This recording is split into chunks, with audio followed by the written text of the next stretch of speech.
नर्मदा नदी के किनारे एक छोटा सा सुंदर सा गांव है। वहां पर सभी लोग मेहनत करके जी रहे थे। उस गांव में एक ढाबा रहता है। उसके मालिक का नाम भीकू था। वो ढाबे में हर प्रकार के खाने के डिशेस बनाकर बेचता था। भीकू की पत्नी उस ढाबे में अपने पति की मदद करते रहती थी। लड़का शहर के कॉलेज में पढ़ रहा था। उसका नाम मदन था। वह बहुत ही बुद्धिमान था। बरसात का सीजन आया बोले तो उस गांव में तकलीफें शुरू हो जाती थी। बारिश होकर नर्मदा नदी का पानी बढ़कर गांव में पानी आ जाता था। उस बाढ़ के पानी से आधा गांव पूरा डूब जाता था। लोग घर के ऊपर चढ़कर मदद की राह देखते थे। हेलीकॉप्टर से आकर कुछ लोग खाने के पैकेट फेंकते थे। वो खाना खाने के लिए बहुत खराब रहता था। वो खाना नहीं खा पाने से लोग परेशान होते थे। एक दिन पढ़ाई पूरी करके मदन गांव में आता है।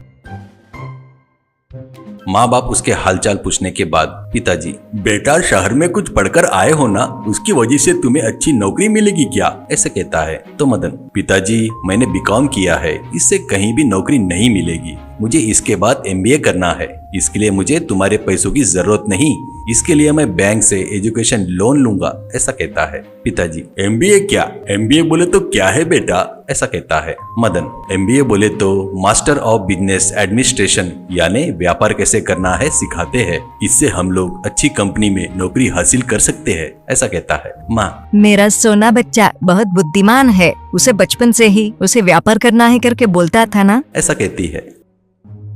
एक दिन फिर से बाढ़ आती है। सभी लोग घरों के ऊपर चढ़कर खड़े हो जाते हैं। हेलीकॉप्टर आकर खाने के पैकेट फेंकती है।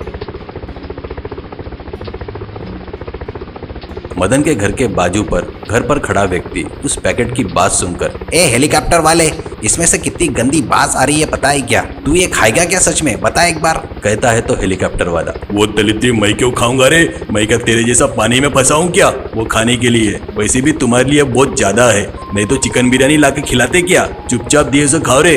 ए पायलट, तू चल यहाँ से, ऐसा कहता है। हेलीकॉप्टर चला गया। वो आदमी, देखे क्या कैसे बात कर रहा है? मेरे पास क्या कम है क्या? मेरे पास पैसा है, कुछ भी खरीद के खाने की औकात है, पर बाढ़ आए तब से मैं कुछ नहीं कर पा रहा हूँ। इस समय में कितना भी पैसा लगे तो अच्छा खाना खाता था, पर वो चांस यहाँ पर नहीं है। पर वो बेवकूफ ने मुझसे ऐसे कैसे बात किया करके गाली देता है। वहीं आजू बाजू वाले भी खाना नहीं खाते हुए फेंकते हुए उनको मदन देखता है। मदन भी उस पैकेट की बास लेकर, छी, ये क्या इतना खराब है करके सोचता है। तभी उसको एक आइडिया आता है।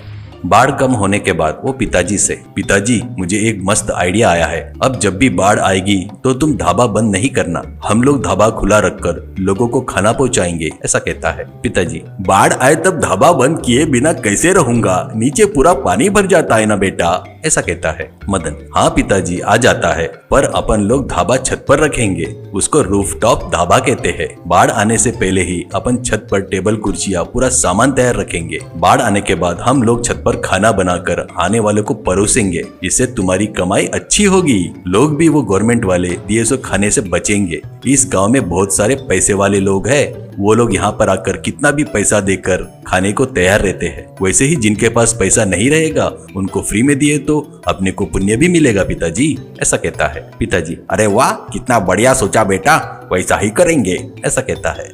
बाद में मदन छत पर कुर्सियां, टेबल, खाना बनाने के लिए लगने वाला पूरा सामान तैयार करता है। बाद में गांव में दीवालों पर पोस्टर चिपकाता है।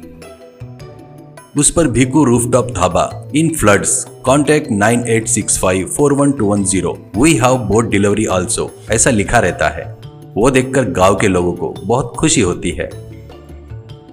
मदन, पिताजी गांव में पूरा एडवर्टाइजमेंट कर दिया। इस बार बाढ़ आया तो हम लोग छत पर खाना बनाकर आने वाले को बेचेंगे। कोई अगर फोन करके खाना चाहिए बोले तो बोट से ले जाकर उनको डिलीवरी करेंगे। अगर वो लोग पूछे तो उनको भी यहाँ पर बोट में लेकर आएंगे, उसी बोट में।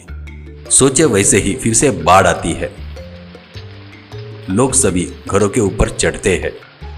हेलीकॉप्टर वाला आकर पैकेट डालने जाता है तो तब जिसका अपमान हुआ था वो धनवान, ए हेलीकॉप्टर वाले, तेरे खाने के पैकेट लेकर मरोड़ कर जहाँ डालना है वो डाल ले। हमको तेरे फालतू के पैकेट की जरूरत नहीं। हमारे लिए भीकू का ढाबा है। अर्जेंट में पहली फुर्सत में यहाँ से निकल, ऐसा कहता है। हेलीकॉप्टर वाला चला जाता है।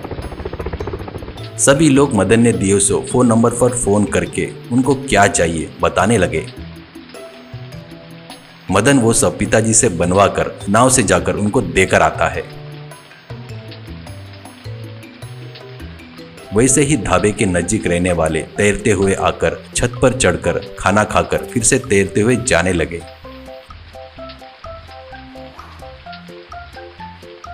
कुछ लोगों को मदन बोट भेजता है तो वो लोग बोट से रूफटॉप ढाबे पर आकर खाना खाकर वापस बोट से जाने लगे। ऐसे भीकू उस बाढ़ के समय में बहुत पैसे कमाता है। बाढ़ उतरने के बाद मदन, पिताजी मुझे अच्छे यूनिवर्सिटी में एमबीए की सीट मिली है, मैं कल निकल रहा हूँ, ऐसा कहता है। अगले दिन गांव के सभी लोग मदन का सम्मान सत्कार करके उसको बस में चढ़ाते हैं और बस चली गई।